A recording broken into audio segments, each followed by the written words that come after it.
Fábio Garcia. Fala, Rafa! Mais um episódio do CultCast começando.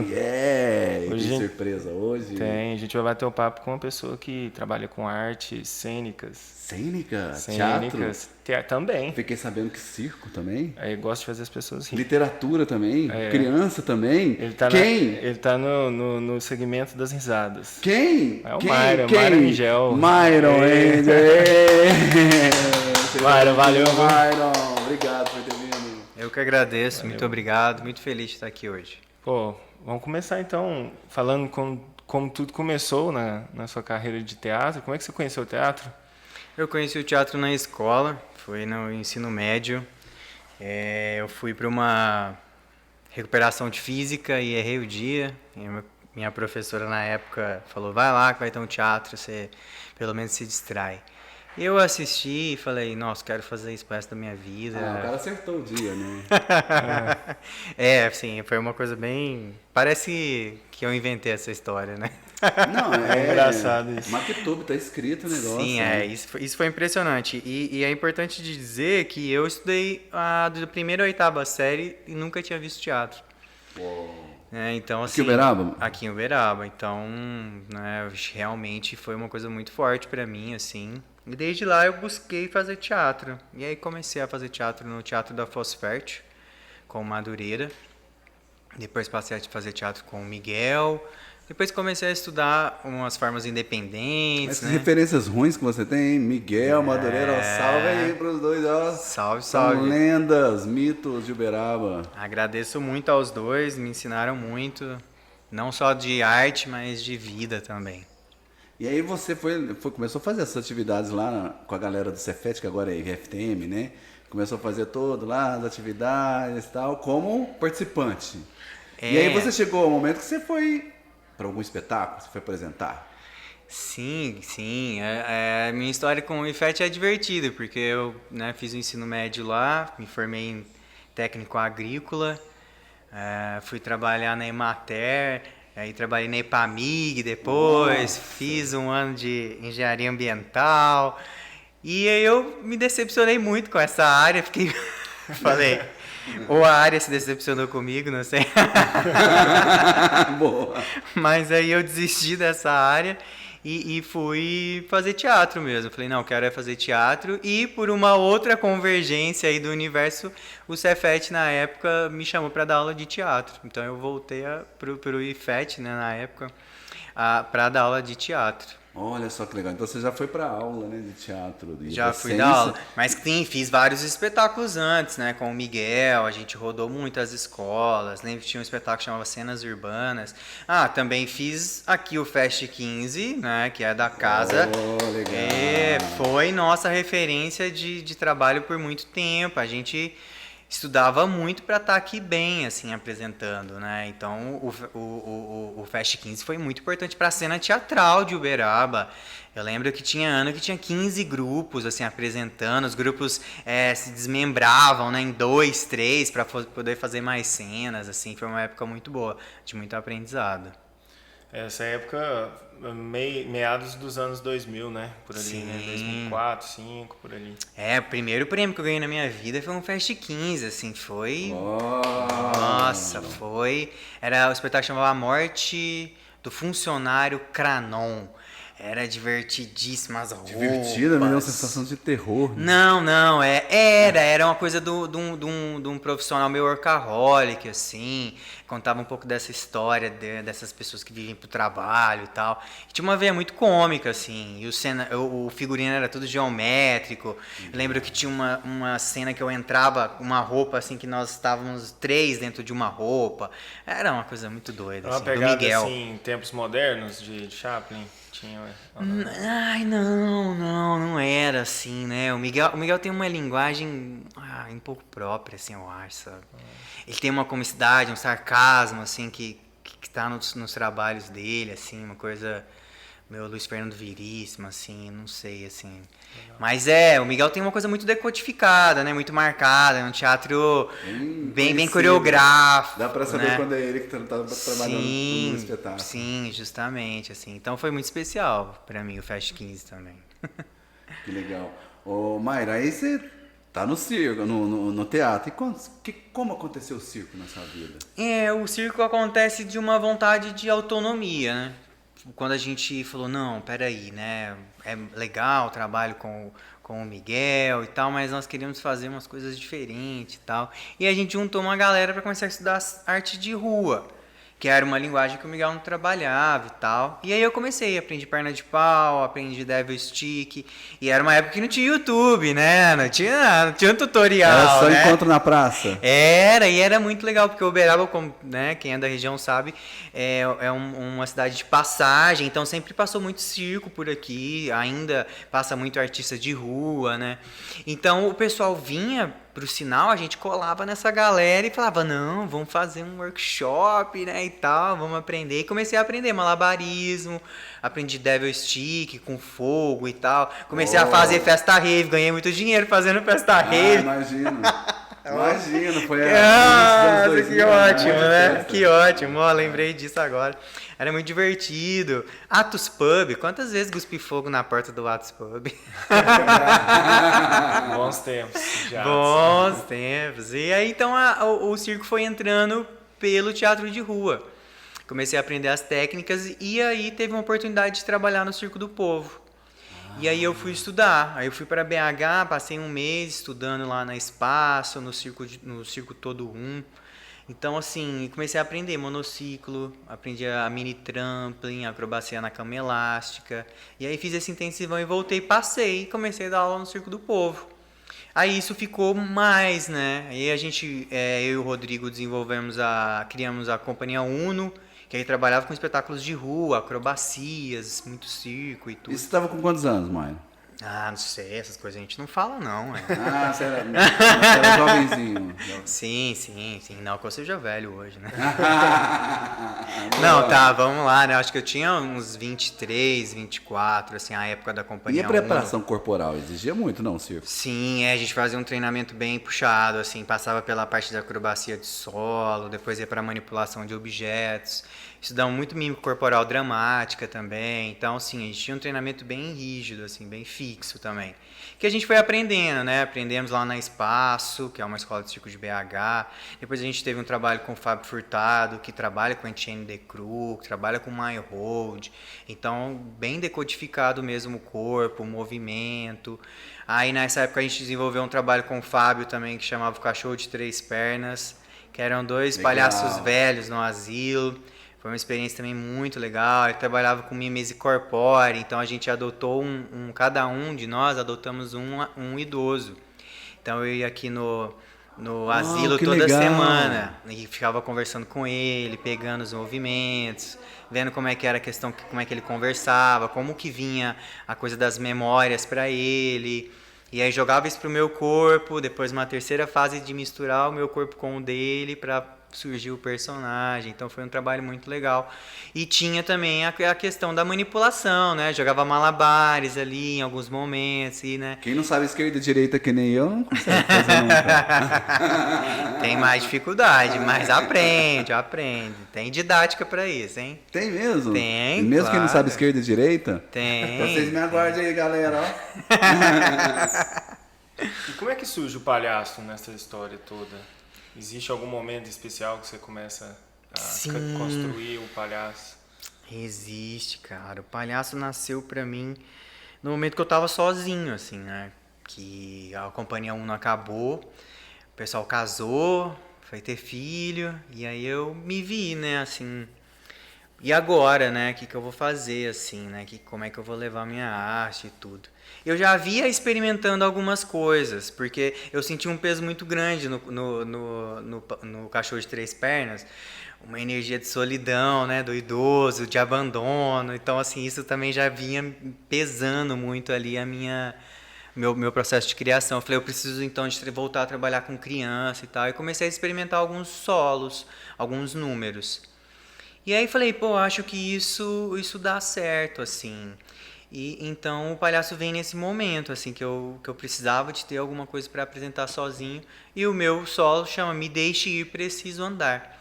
Então, ela é como que mistura, né, a minha fase da minha vida com o que eu estava vivenciando. E essa dramaturgia, eu descobri ela através de um teórico que chama Daniele Finzi-Pasca. Ele tem uma teoria que chama o teatro da carícia, que nada mais é do que você trabalhar realmente com as suas memórias e transformar isso em algo estético, né? Então eu fui desenvolvendo isso. Olha, eu preciso de andar. Então meu palhaço quer isso, ele quer andar. Então eu parti disso. Então é um palhaço que está com a sua mala, com o seu monociclo e ele quer conhecer pessoas, ele quer chegar e falar, oh, é aqui mesmo? Nossa, é aqui, então vamos começar. Então ele começa assim. E aí vai dividindo momentos com a plateia até que ele vê que, pô, acho que não é aqui mais, eu preciso de continuar andando. Então eu misturei minha fase da minha vida com o que eu precisava como artista e fui descobrindo, né? Foram aí 2 anos de preparação, testando cenas, até que eu falei, tá pronta a dramaturgia, aí nasceu o nome, as cenas estão Qual fixas que é o nome do aí. espetáculo? Me Deixe Ir, Preciso Andar. Ele tá pronto, esse espetáculo? Sim, tá rodando desde Eu 2016. tive a oportunidade de ver. Acho que foi um pedacinho que você fez lá no Memorial Chico Xavier. Uma Sim. oportunidade, eu acho bacana. E falando em palhaço, né, você como ator de teatro também tem esse papel de palhaço, faz esse palhaço.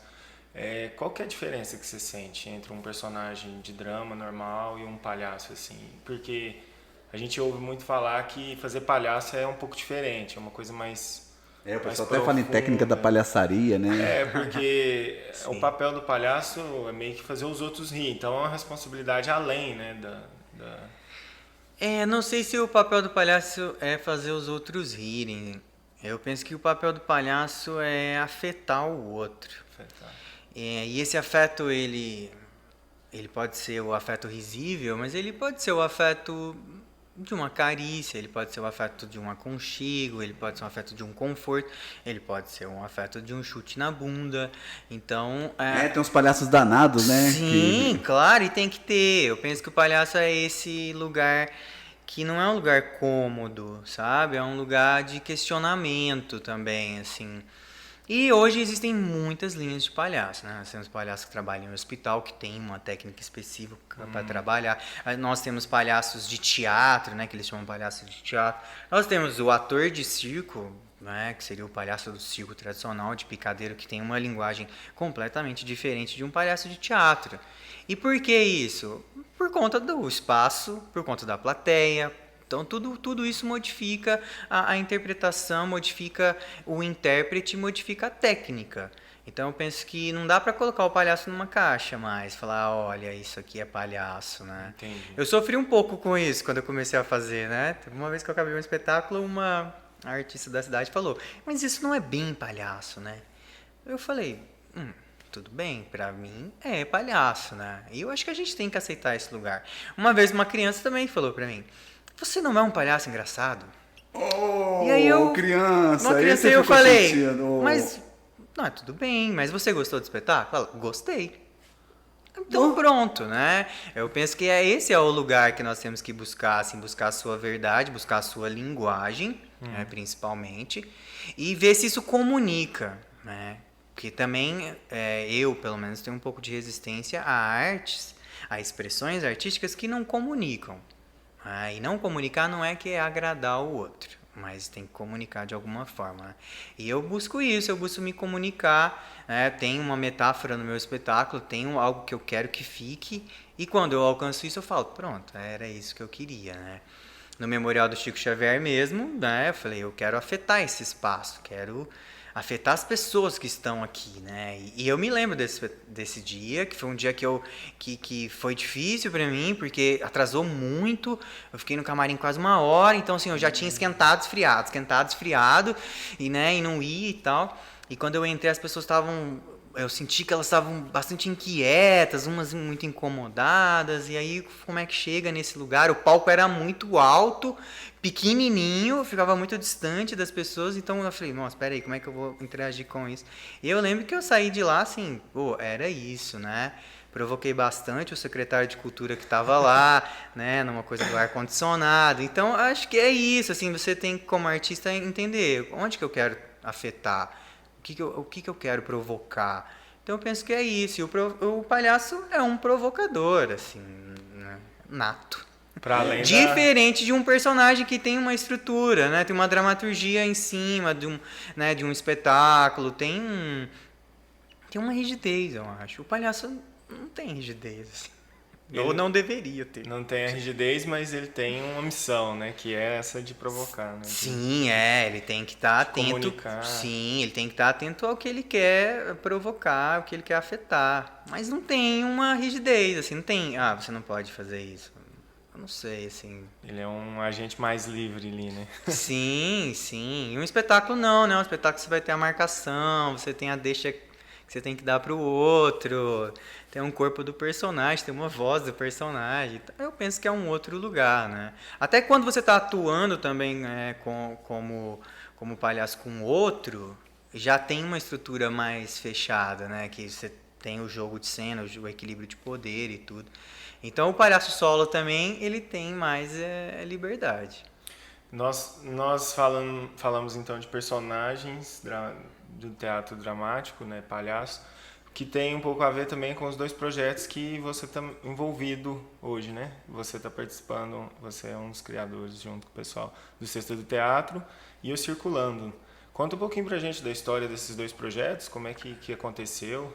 Ah, muito legal. E aonde eles estão, para onde eles querem ir também. Né? Justamente.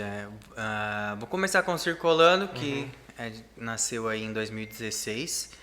Ele nasce com essa ideia de continuar desenvolvendo trabalhos com o circo, com o teatro, com a música. E aí eu fui buscar um pouco mais de unir essas linguagens. Então eu penso que a missão do Circulando é estimular movimentos em direção ao riso e à expressividade. Então isso me dá um leque que eu posso criar um livro de colorir. Que lindo isso, que dá para você trabalhar com um monte de coisas. Justamente, acho que a ideia era essa, a ideia era de ter uma coisa que não perdesse a essência e que tivesse uma direção.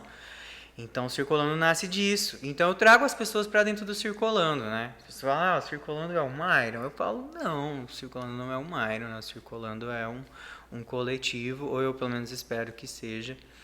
E claro que eu estou ali encabeçando, mas se vou trabalhar o meu solo, tem minha figurinista, né, tem as pessoas que colaboraram com a dramaturgia, vou falar do livro de colorir, né, tem assessoria pedagógica, tem assessoria ambiental, tem assessoria de patrimônio, então às vezes as pessoas me veem em cena, às vezes as pessoas veem o produto e falam, isso é do Mário. Eu falo, não é, isso é do Circulando, tem um monte de pessoas envolvidas. É isso que eu queria até te perguntar. Você é maravilhoso em cena, né? Obrigado. Mas só o talento não faz o artista, né? E o artista ele precisa se preparar. E principalmente quando você quer trabalhar com alguns nichos específicos, você trabalhou com o idoso, que tem uma abordagem específica, e as crianças, que é uma outra abordagem. Como que você se preparou de forma acadêmica? Como você foi se preparando para poder melhorar o seu trabalho e a forma de se ofertar essas atividades? Muito importante esse ponto, e para a gente alcançar também esses outros lugares temos que buscar apoios, né? E tanto apoios de estudo quanto apoio de pessoas, né? Então, assim, comecei com a pedagogia, porque eu queria entender da didática, queria saber ensinar as pessoas, as crianças, os adultos, ensinar de uma forma mais harmoniosa, tanto o teatro quanto o circo. Então eu faço primeiro pedagogia, depois estudo, faço pós-graduação em expressão ludo-criativa, que já me abriu um leque para as artes plásticas, para a música. Fui estudar dança, né? Dancei muito tempo, ainda danço, né? Mas dancei nas academias aqui da cidade, participei de festivais de dança.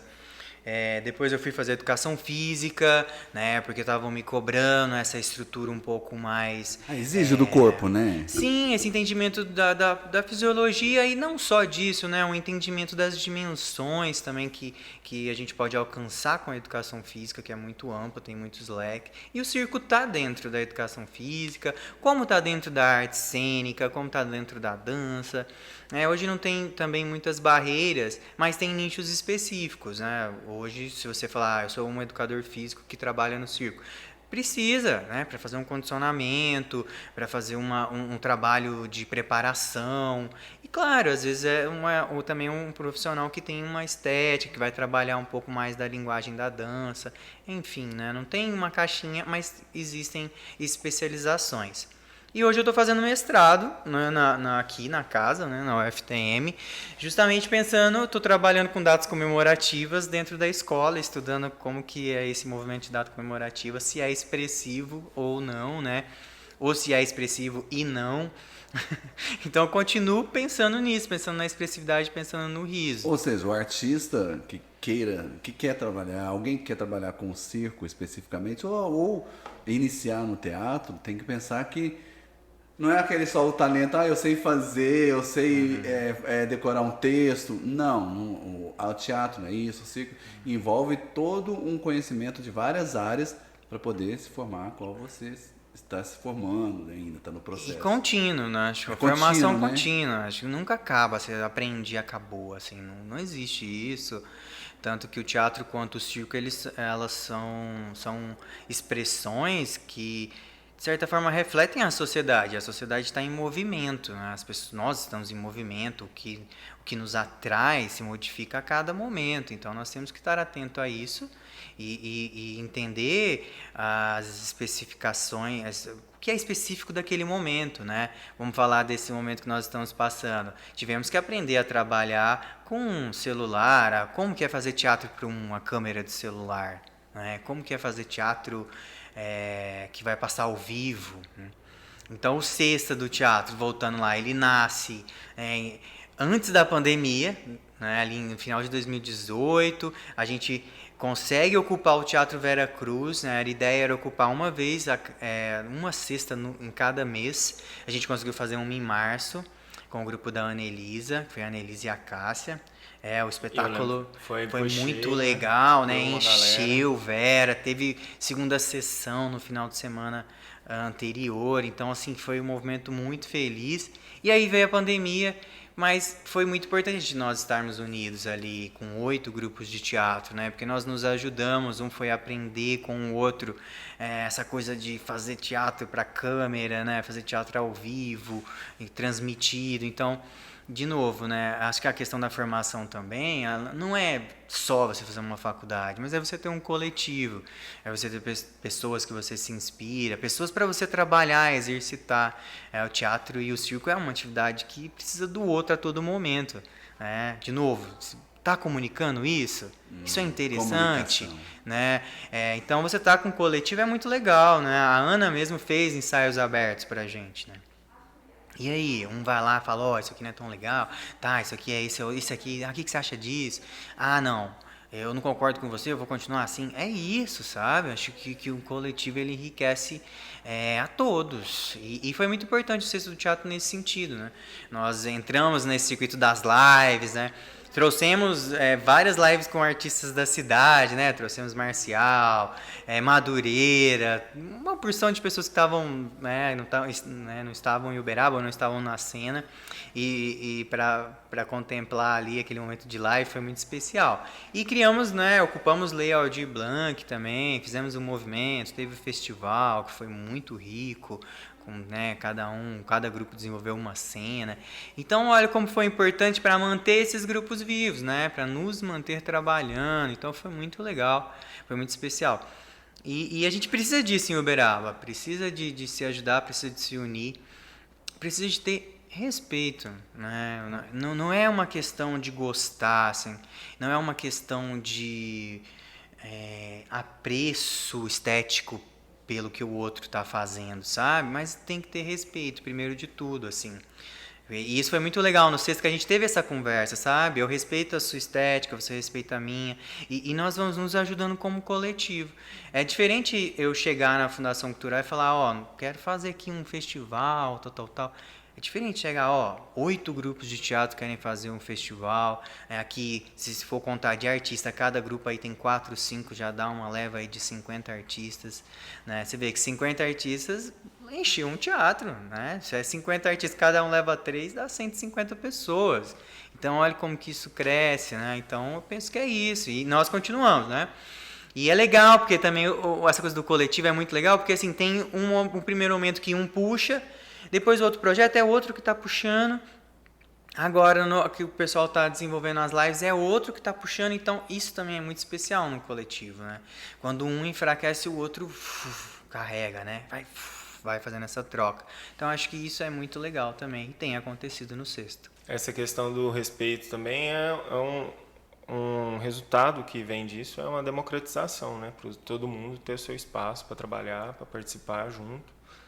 E essa questão também do grupo ganhar força, né, sobre o individual é muito importante, né? Porque os poderes, eles tendem, o poder público principalmente, tende a dar mais atenção para o coletivo, né? Não para o individual. O individual ele tem pouca força na hora de argumentar. Sim. E eu penso que está certo. Acho que como setorial, né? As pessoas têm que visualizar um setorial. E foi uma coisa que eu conversando com o pessoal, acho que foi até num outro podcast da Luana e do Anderson, que eles me perguntaram, assim, que eu lembrei disso agora. O que você gostaria, né, de escutar daqui 5, 10 anos com esse movimento de teatro na cidade?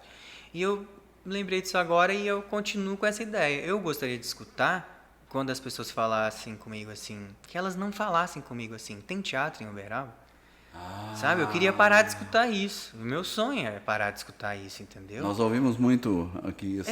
Sabe? As pessoas falam assim, não, tem teatro sim, tem tal grupo, tem tal grupo, tem tal grupo, tem tal artista, tem tal artista.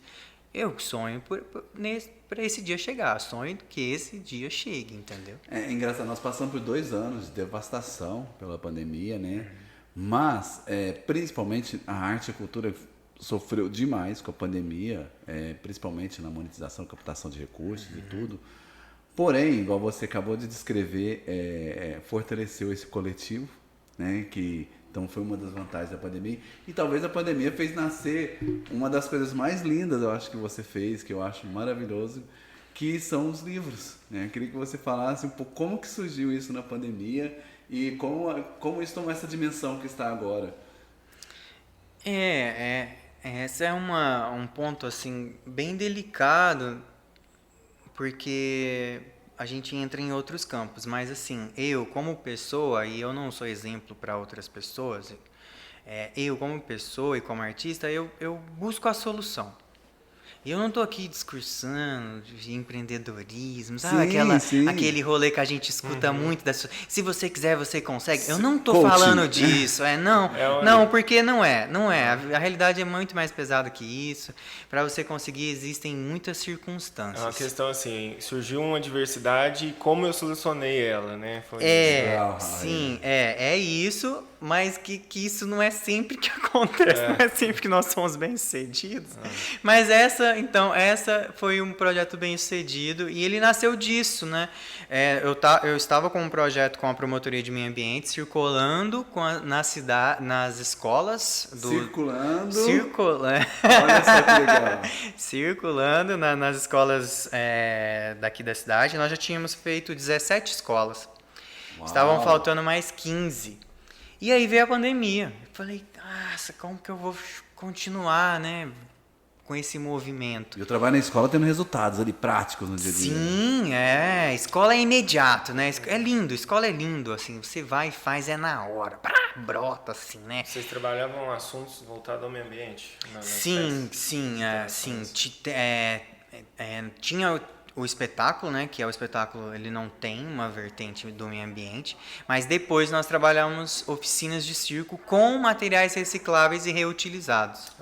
Legal. É muito especial esse projeto, porque assim, nós desenvolvemos tutoriais de confecção de material, desenvolvemos tutoriais de aula, então a gente ia, fazia ali as atividades com as crianças e mostrava para os professores de educação física que era possível, e deixava todo o material com eles, de videoaula e tudo, então assim, a gente sabe de escolas que continuaram trabalhando no circo, Legal. por exemplo, com sacolinhas plásticas, entendeu? Os meninos aprenderam a jogar malabares com sacolinha plástica, e o resultado é lindo, né? Porque além de dar sacolinha, dá todo um visual estético, e realmente funciona. E o pessoal mandando foto pra gente, então foi um projeto muito legal, assim. E aí foi disso, foi agora, parou tudo, né? E aí eu falei, não, tem que continuar, e aí conversando com algumas pessoas e tal, veio essa ideia, falou, nossa, vamos fazer um livro de colorir.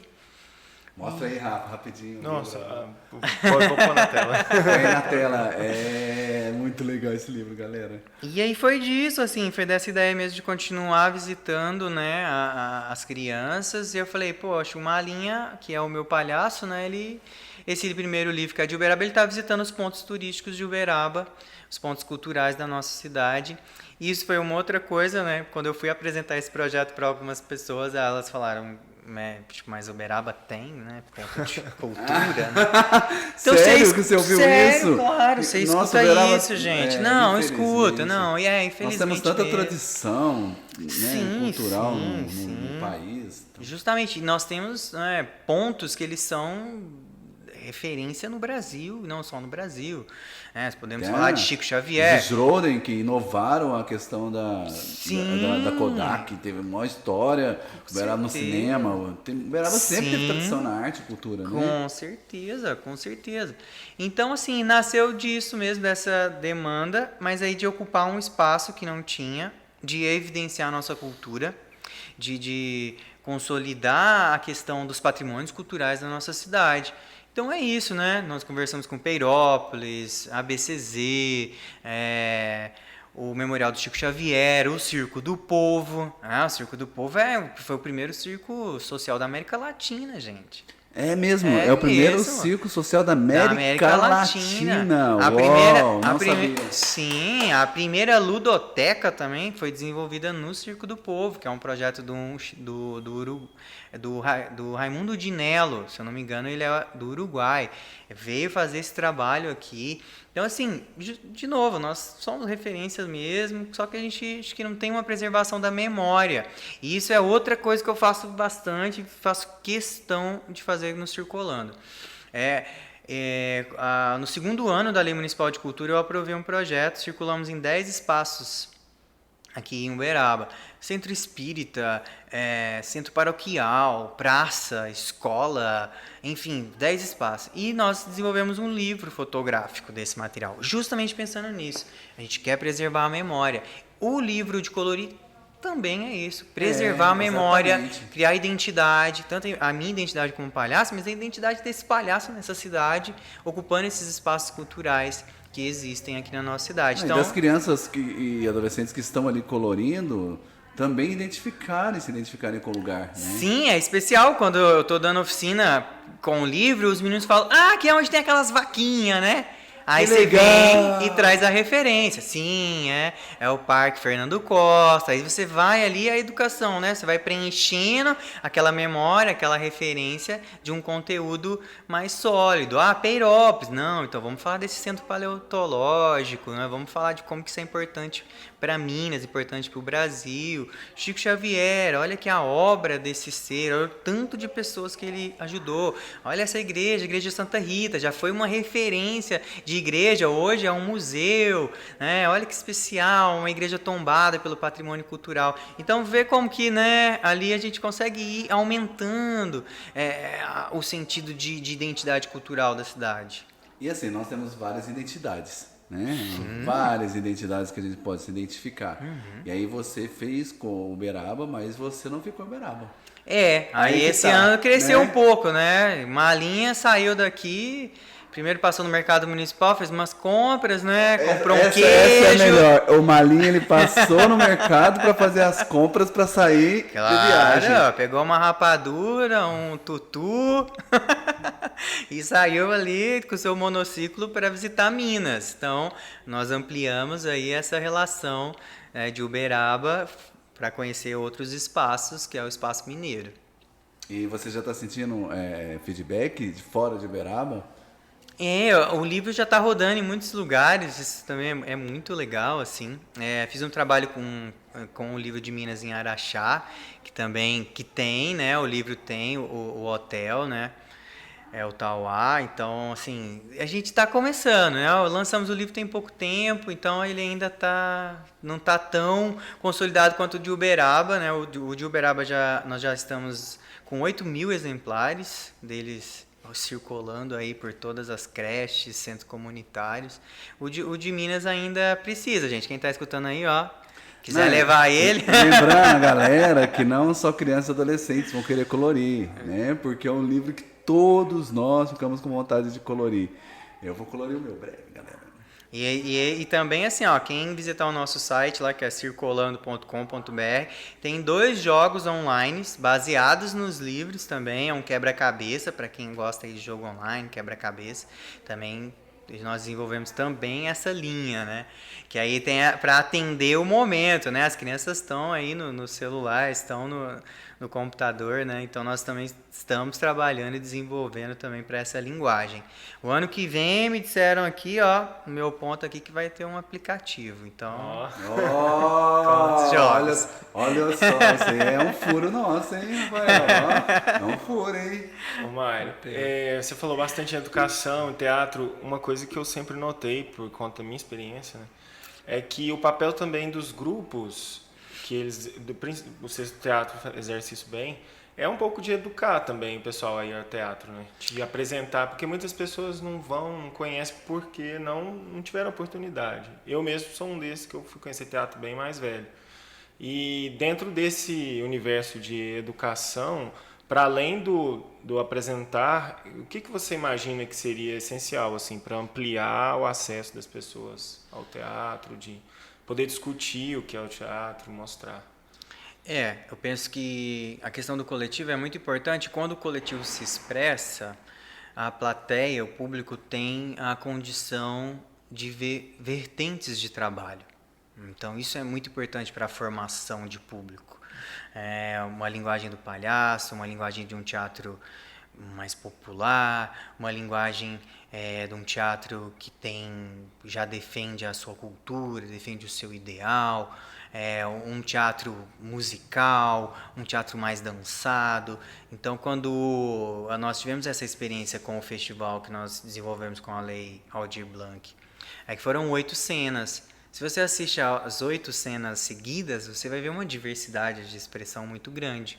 Isso é muito importante, porque nós somos diversos. Tem pessoas que vão assistir o meu espetáculo, vão falar, legal, ou às vezes não vão nem gostar. Ou aí vai ver o Teatro da Preta, do Grupo Tramóia, vai falar, nossa, é isso, né? Olha que demais, né? Companhia Coediabá, nossa parceira. Isso, da Aline, né?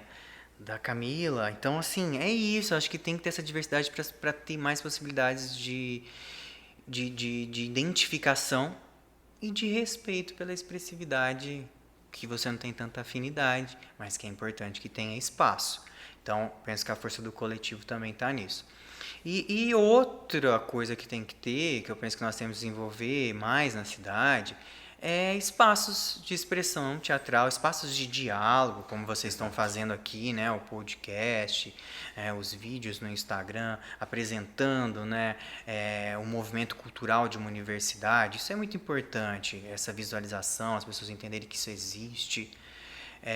Penso que tem que ter uma formação também de produtores culturais na cidade. Nós temos poucos. Grande produtor aqui. Sim, tô claro. Tá gordo mesmo, ganha uns quilinhos. Não, isso é importante, ter pessoas que pensam nessa estrutura de festival, né? Como nós vamos ter o festival de gastronomia, né? Quem pensou, como que é essa estrutura, como beneficiar mais artistas, como trazer mais expressividade para esse festival. Isso tem que ter um produtor pensando nisso, né? O Fest 15, por exemplo, tem que ter. Como é que é? O que eu quero trazer aqui com esse Fest 15? Né? O que eu quero promover? E isso, tem artistas que pensam nisso, mas se tiver produtores, é muito melhor, né? Eu acho que isso vai engrandecer. E ter movimentos assim mesmo, como esses. Nós estamos começando a ter uma retomada, né? Gradual das atividades. E aí, boom, o festival gastronômico, né? Que o Rafael teve a honra de ser um dos que escreveu o projeto, né? E você vai estar participando do festival, e qual a importância desse festival nesse momento de retomada? É muito importante, sabe? Eu vejo aqui em Uberaba, às vezes eu converso com as pessoas, eu falo, eu trabalho muito menos aqui do que...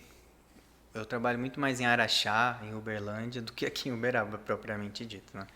Já tem mais de 5 anos que eu trabalho no Fest Natal de Araxá. Tem mais de 5 anos que eu trabalho no Festival de Gastronomia de Araxá. Então, assim, você vê que em Araxá, por conta das empresas que tem lá, mas por conta de uma estrutura também de produtores que existem lá, eles conseguiram consolidar algumas coisas, né? Tem a feira literária em Araxá. Então, assim, eu penso que o Uberaba tem que começar a consolidar esses movimentos, né? Quando eu fiquei sabendo do festival, fiquei muito feliz. O Uberaba tem um movimento muito forte da gastronomia, muito forte da música, e agora precisa de ter um movimento também que abrace, que ajude o teatro, vamos dizer assim, que dê visibilidade para o teatro, para a dança, para as artes plásticas. Eu penso que esses festivais, eles têm que ter constância. Só constância que traz a identificação para as pessoas. Que traz assim, isso existe sim, eu me lembro. Se faz um trem pontual, uma apresentação aqui, um negócio ali, sabe, não se cria cultura, não se cria memória. Então, eu penso que é muito importante ter esse movimento, mas é importante que criem-se condições para ter continuidade. Eu vejo também que a constância é importante para a produção também, porque com a constância se evita erros, né? Se aprende mais, se consolida parcerias. Sim, para a cadeia produtiva. Para a cadeia produtiva, sim, exatamente. Sim, sabe? Hoje a gente teve tem um problema muito grande em Uberaba, que as pessoas trabalham, os artistas que eu conheço, pelo menos, eles trabalham para evento. Então vai ter um evento, eu trabalho. Vai ter um evento, eu estudo, eu desenvolvo algo. E esse é um ponto que o artista peca. Por demanda mesmo. Por demanda. Que o artista peca, mas é também a condição que ele tem, né? Como que eu vou trabalhar se eu não tenho... outras profissões também, né? Sim, né? E como que eu vou pagar aqui por um cenário, pagar por um figurino, sendo que eu não sei se vai ter um festival, se vai ter alguma coisa, se vai ter uma lei de incentivo municipal, se vai ter um festival, sabe? Então, isso é uma coisa que é muito complicada. E se tem constância, você alimenta a cadeia produtiva e o artista tem a visibilidade, fala, eu consigo enxergar que eu vou trabalhar ali daqui a um tempo, tal. Então, eu penso que esse é um ponto muito importante. Faz sentido. E aí, legal, mais alguma coisa? Não, agora eu queria perguntar um negócio pro Myron, agora eu vou passar para uma questão mais pessoal. Myron Angel, né? Myron Angel, você é filho de industrial alemão, da onde que vem o seu nome? E houve essa inspiração? Você fez parte do Manifesto Comunista? Eu não sei. Tem alguma coisa aí do seu nome, vamos lá. Essa é uma questão muito boa. Às vezes eu me apresento e as pessoas falam, não, mas o seu nome mesmo. Sério? Não, esse é o meu nome mesmo. Nome artístico, acho que é o nome artístico. Fala que é nome artístico, não é? Claro que isso é culpa da minha mãe, né? Responsabilidade total da dona Eliana. Mandar um beijo pra ela, queridona do meu coração. E claro que ela é a responsável, né? E assim, ela queria um engenheiro na família e me coloca um nome de personagem. Falou, mãe, você não queria um engenheiro, você queria um ator, né? Você colocou um nome de personagem em mim, né? E esse nome, Myron Angel, era de um personagem que ela viu em um livro. E gostou, achou lindo e colocou, né? E assim... Esse livro de romance? Um livro de romance. E aí era Myron Angel. E é também uma coisa engraçada de contar, a minha mãe sempre me chamou de Myron Engel, né? Só que aí quando eu fui criando... identidade, né? Você fica rebelde. Eu não gostava de Angel. Eu falei, Angel soa muito melhor. Então as pessoas me perguntavam, eu falava, Myron Angel. E a sua mãe, Myron Angel? Ela vai lembrar disso. E hoje ficou, né, o Myron Angel. Mas é legal, porque assim, né, o Angel, ele tem uma raiz no alemão, e o Myron tem uma relação do americano. Então, assim, é divertido isso. E Engel, né, do alemão, é anjo. Sim. E aí as pessoas ficavam brincando, faziam umas piadinhas e tal, né? Depois que eu fui descobrir que ele também era anjo em alemão, eu falei, não vai dar pra escapar dessas brincadeiras. Mas eu gosto do meu nome, assim, hoje Dona eu Eliana, acho né? fashion, ó. Dona Eliana? Dona Eliana. Não, então a Dona Eliana, ela já escolheu o nome artístico. É, ela já sabia. foi, não Tava tinha muito jeito. claro, porque pra colocar Myron Angel, eu não conheço outro. É né? verdade, Myron verdade. Angel. E essa história também é boa, porque eu, quando era criança, ainda tinha lista telefônica, né, na época. Sim. Todo ano que chegava a lista, eu caçava pra ver se tinha um Myron. E não tinha, cara. Não tinha Myron. Foi muito tempo depois pra eu achar um outro Myron. Mas já achei, já. Conseguiu achar? Já, hoje eu já achei uns 2, 3. Myron Angel não? Não, Angel não. Ah. Mas Myron eu já achei. É difícil eu achar um Rafael mais velho também. Rafael costuma ser tudo mais novo. Acho que é a geração. Né? Também, tem isso, né? Até tem os momentos, né? Tem até o álbum novo do Caetano, ele tem uma música que ele fala do como é que é o nome? Que é o nome de que, assim, que ele pesquisou, que era o nome, assim, que só tinha era o nome mais que usaram mais, assim. Então tem, né? Você não lembra da época da Maria do Bairro, o tanto que teve Carlos Daniel? Se você vê uma pessoa que chama Carlos Daniel, você pode saber que a mãe dela assistia a Maria do Bairro, cara. Carlos Daniel. Legal. Usurpadora aí, ó. Novela mexicana. E agora é o Enzo e a... Não, Enzo não, é... Valentina. É Enzo Gabriel. Enzo Gabriel. Enzo Valentina Gabriel também. é um dos nomes mais usados. Enzo Gabriel dupla, assim? Enzo Gabriel. Oxi. Nome composto, Enzo Gabriel. É, legal. Myron, e o que você tá então agora? O que você tá fazendo? Vai ter alguma apresentação prevista? Alguma data Tô com a agenda prevista? cheia. Esse mês. Como que a gente fica sabendo da sua agenda? Ah, legal. Então nós temos o site, que é circulando.com.br. Loja virtual também, camisetas, mimos, canecas, livros. Sério, tem camiseta circulando? Tem camiseta eu circulando. Legal. Pode entrar lá. Chamar inbox tem 10% de desconto. E aí tem o Instagram, que é Myron Angel Circulando. É isso, acho que os contatos assim são esses. E sim, eu estou trabalhando em vários projetos. Estou com o Codal nas escolas, que é com um espetáculo que chama Palhaço Malinha, Malinha, um palhaço reciclador, que aí trabalha nessa linguagem da reciclagem e tudo com as crianças. Estou com o meu solo ainda, né? Eu Me Deixe e Preciso Andar. A gente tem várias apresentações no Festival de Gastronomia.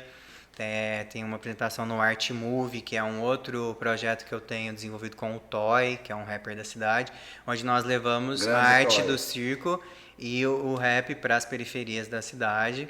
Então, esse mês está um mês bem legal. Assim, Então bem você tem produtos para trabalhar com adultos, criança, adolescente e de diversas nuances, seja do dramático à palhaçaria. Ou seja, você é um artista completo, Myron. Parabéns. Não sei se completo. Eu digo que eu me arrisco bastante. E eu penso que o circo, ele me ensinou isso. O circo, diferente do teatro, ele tem um risco eminente. Quando você está fazendo uma acrobacia, não adianta você falar, fugir do personagem. Se você cair de cabeça, você que vai se lascar, Você pode fugir né? do personagem, mas não da gravidade. Justamente. Então, o circo existe o risco. Então, eu busco esse risco controlado, mas que penso que ele me coloca em movimento. Eu achei legal, falando dos projetos, que a ambiental, né, aquela área agrícola que você abandonou lá atrás, te encontrou no projeto da Codal aí, né? Sim, é interessante, né, como que volta, e eu penso que é isso, assim, né, falando já de empreendedorismo de novo, né, o Steve Jobs que falava muito fazendo disso. um pitch aí, pedindo investimento, né? Quase, mas acho que tem coisas que nós temos que realmente entender e utilizar a nosso favor.